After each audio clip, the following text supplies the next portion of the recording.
Assalamualaikum warahmatullahi wabarakatuh. Waalaikumsalam warahmatullahi wabarakatuh. Bismillahirrahmanirrahim. Alhamdulillahirabbil alamin. Wa bihi nasta'inu ala umurid dunya waddin. Wassalatu wassalamu ala sayyidil mursalin wa ala alihi wa ashabihi ajma'in, amma ba'd. Allahumma la ilma lana illa ma 'allamtana innaka antal alimul hakim.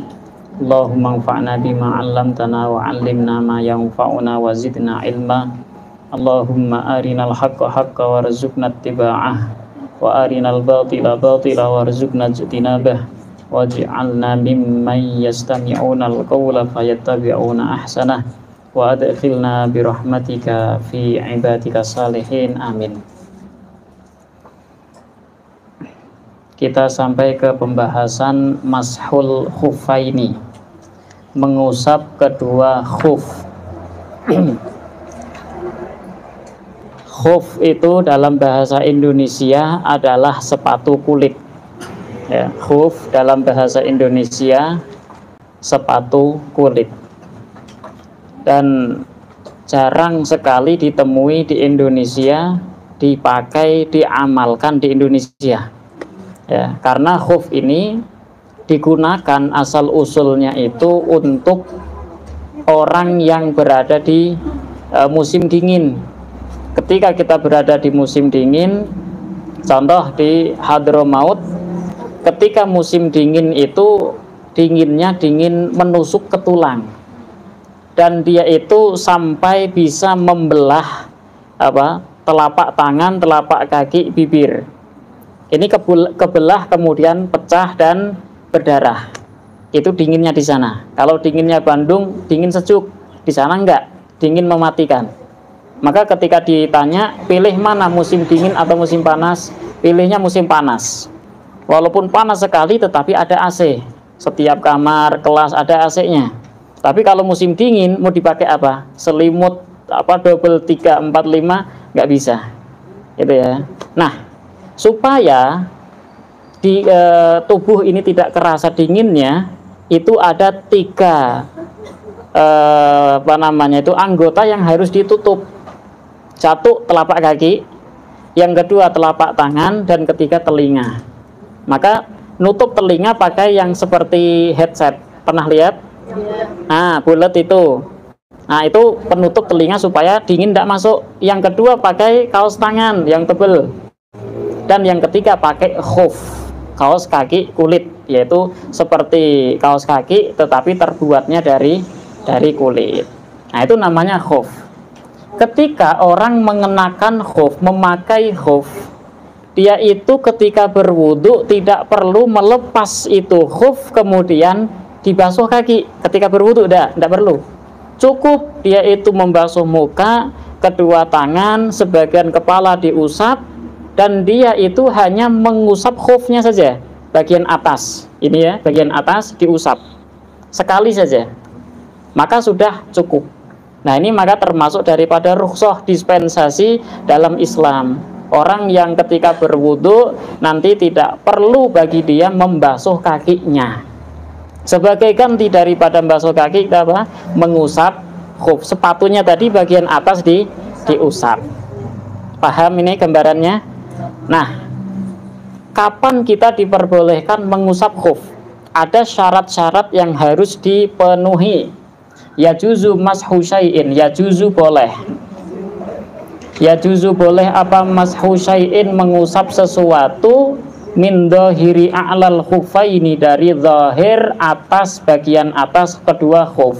Badalan sebagai ganti an ghuslir rijlaini, dari membasuh kedua kaki ketika berwudu. Tidak perlu membasuh kedua kaki, tetapi cukup mengusap khuf bagian atasnya saja. Fil wudu'i, dalam berwudu. Yauman walailatan, yang pertama kali masa waktu boleh kita mengusap khuf itu adalah 1 hari 1 malam, 24 jam.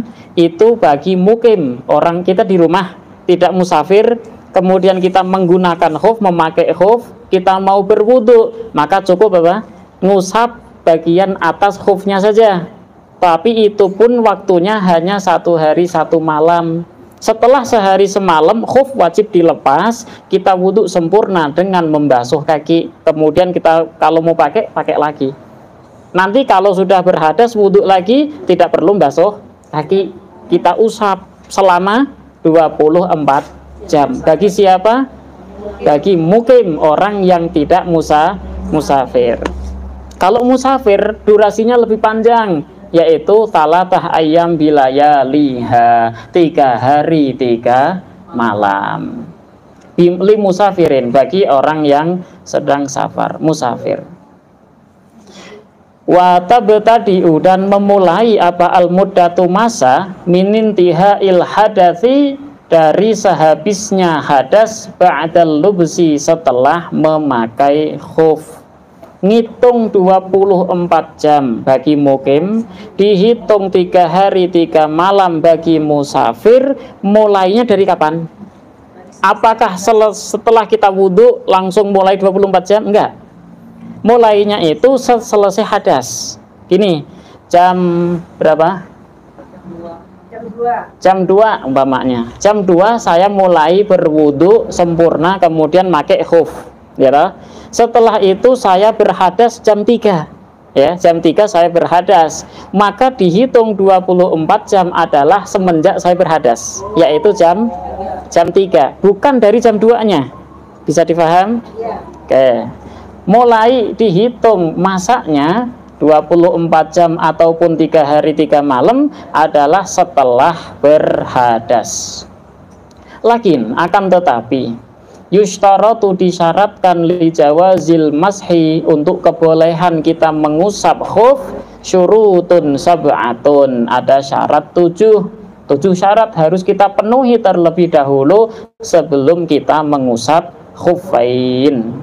Yang pertama, an yulbasa, dipakai apa al khuffani, 2 khuf, ala taharatin kamilatin, ke atas suci yang sempurna. Syarat pertama, ketika kita hendak memakai khuf ini, maka diri kita, tubuh badan kita harus suci secara sempurna. Suci dari hadas kecil, suci dari hadas besar. Kalaupun kita berwudu, maka 2 kaki harus kita basuh dulu. Udah muka, kedua tangan, kemudian ngusap kepala, 2 kaki harus kita basuh.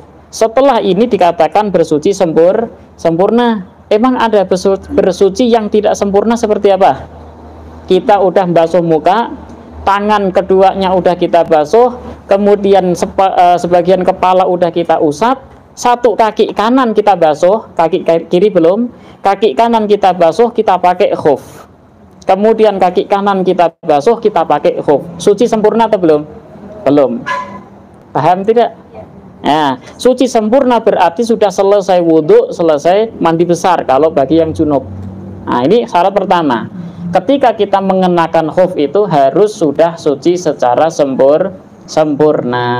Ini menurut madhab Syafi'i, madhab Maliki, dan Ahmad bin Hambal, Imam Hambali. 3 madhab mengatakan harus suci sempurna dulu.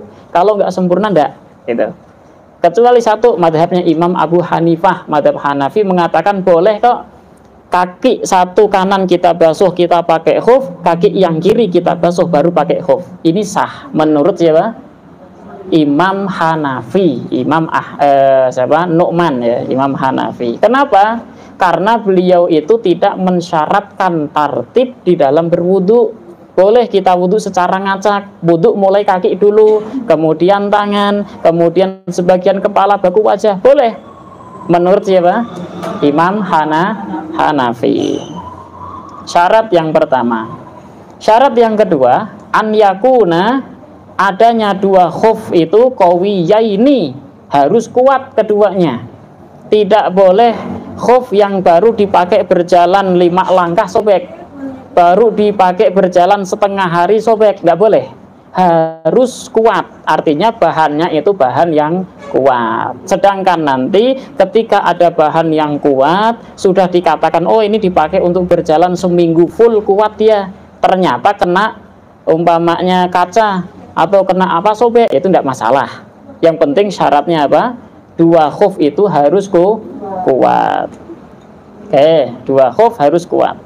Syarat yang ketiga, nanti kita samakan dengan kaos kaki yang sekarang kita pakai.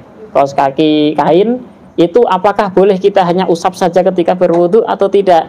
Nah ini nanti memenuhi syarat atau tidak gitu ya. Yang pertama tadi kita pakainya sudah bersuci sempurna. Kemudian yang kedua adalah kuat. Yang ketiga, an yakuna, adanya dua khuf itu mani'aini, mencegah linufudil ma'i, dari tembusnya air, min ghairil kharzi, dari selain resleting. Resleting tahu? Resleting. Khuf itu ada resletingnya. Nah, tembus air ini tidak diperbolehkan pada khuf kecuali lewatnya resleting. Kalau tembus air lewatnya resleting boleh, tidak masalah. Tapi selain resleting tidak boleh. Kaos kaki yang dipakai sekarang kain, tembus air tidak? Tembus, maka tidak memenuhi syarat yang ketiga. Kalau kita wudhu kemudian hanya ngusap saja tidak sah. Tapi kalau kita siram, basahin ya sah. Bisa dipaham? Oke. Tidak tembus air selain dari resleting. Syarat yang keempat, an yakuna, adanya dua khuf itu satiroini, keduanya menutupi lima halil fardi, kepada basuhan fardu. Basuhan fardu kalau pada kaki itu dari mana sampai mana? Kalau kita basuh fardunya kaki dari mana sampai mana? Sampai mata kaki. Maka mata kaki kita harus tertutup dengan khuf itu tadi. Kalau kita lihat sepatu sekolah, enggak, sepatu sekolah anak sekarang, dia itu tidak menutup mata kaki. Maka dia itu mengenakan sepatu seperti itu, kemudian dia usap saja tidak sah. Tetapi kalau pakai sepatu boot, sepatu tukang sampah atau tukang bangunan, itu sah, boleh ya. Harus menutupi tempat basuhan fardu, berarti sampai di atasnya mata kaki sedikit, minal jawanib, dari segala sisi, kanan kiri, wal asfal, dan dari bawah.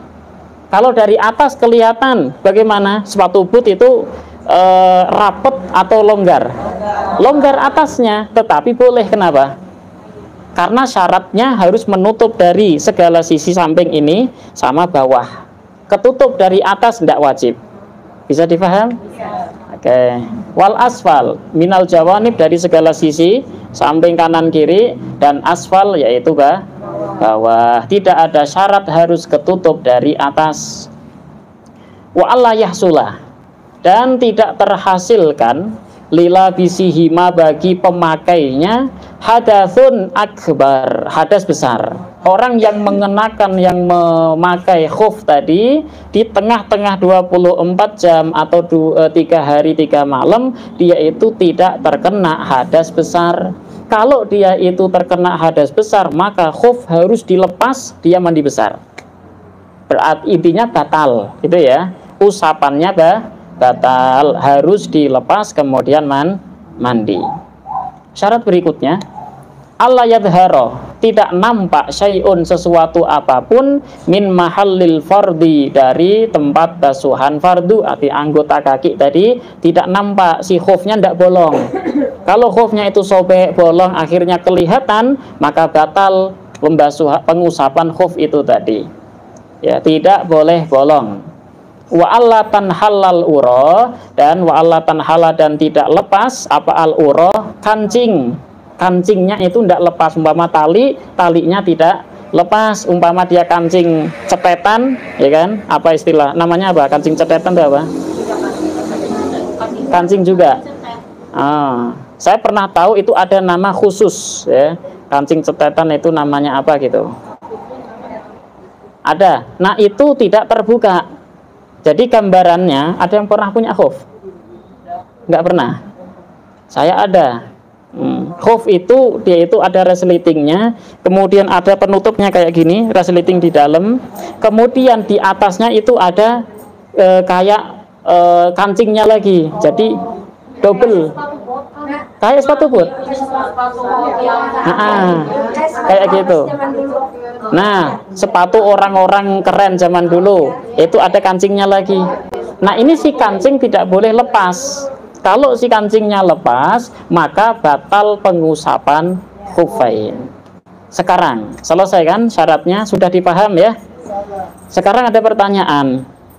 Tadi kan dikatakan bolehnya kita memakai khuf itu asal usulnya karena musim dingin. Di Indonesia ada musim dingin? Tidak ada. Musim hujan, musim dingin tidak ada. Kalau kita pakai khuf di Indonesia, boleh sah atau tidak? Boleh, boleh.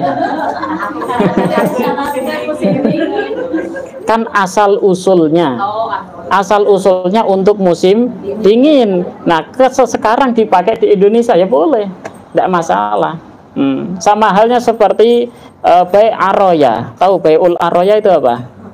Menjual kurma yang masih muda di pohon dijual dengan kurma yang sudah dipetik, udah kering. Ini hukum asalnya kan tidak boleh, ya kan? Menjual buah yang masih di pohon, masih muda itu tidak sah, nggak boleh.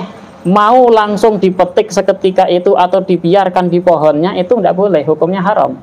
Tetapi diperbolehkan hanya bagi orang-orang miskin saja di zaman itu. Kemudian hukumnya melebar ke orang kaya pun diperbolehkan. Zaman sekarang boleh, itu bisa dipaham. Paham nggak? Ada perubahan hukum gitu. Pelebaran, bukan perubahan, pelebaran hukum. Yang dulunya untuk fakir miskin. Hanya untuk fakir miskin saja. Akhirnya dia itu dilebarkan lagi, orang kaya pun diperbolehkan. Gitu. Khuf ini juga sama. Rukhsah asalnya itu untuk orang yang kedinginan di musim dingin itu tadi. Itu akhirnya pelebaran hukum kita pun orang yang di Indonesia tidak ada musim dingin tetap diperbolehkan menggunakannya. Ketika ibu sakit panas dingin itu si kakinya kan apa? Enggak, iya. Kalau kakinya itu kan rasanya dingin banget, ya kan? Kemudian oleh kita dikasih kaos kaki. Kaos kaki masih tembus karena dia itu kain. Kalau pakai khuf itu bisa kerasa anget. Itu caranya. Nanti ketika dia itu mau wudhu, maka tinggal usap saja, tidak perlu membasuh kaki. Nah, ini hukum khuf atau sepatu kulit. Insyaallah. Nah, kalau ada yang kemarin kasusnya yang berwudhu kemudian kaos kakinya yang diusap, yang berwudhu menggunakan kaos kaki bukan pakai khuf, terus si kaos kakinya diusap, apa itu pembiasan dari khuf ke kaos kaki gitu? Pengkiasan itu diperbolehkan kalau memenuhi syarat. Kaos kaki yang kita ketahui sekarang ini memenuhi syarat ini atau tidak? Kalau tidak memenuhi syarat maka tidak boleh dikiaskan. Pengkiasannya ya sepatu boot atau sepatu tentara, ya kan, yang terbuat dari kulit yang tidak tembus air itu bisa kalau dikiaskan. Tapi kalau untuk kaos kaki kain maka tidak boleh. Gitu ya. Disiram boleh kalau disiram. Nah, ini diusap ya. Nah, selesai pembahasan khuffain. Nanti coba ibu-ibu beli khuf ya, ada di online banyak. Beli khuf kemudian dilihat, dipraktekkan ya, supaya kita paham. Fikih itu kalau tidak praktek sulit kita pahamnya ya. Syurutul wudu. Kalau kulit itu kan kulit, kalau yang kulitnya sintetis enggak masalah, yang penting tidak tembus. Sifat-sifatnya kayak tadi sebutkan ada ya, yang kuat, tidak tembus air kayak gitu. Enggak usah pakai kulit, umpama pakai plastik, sepatu boot, karet itu bisa. Nah.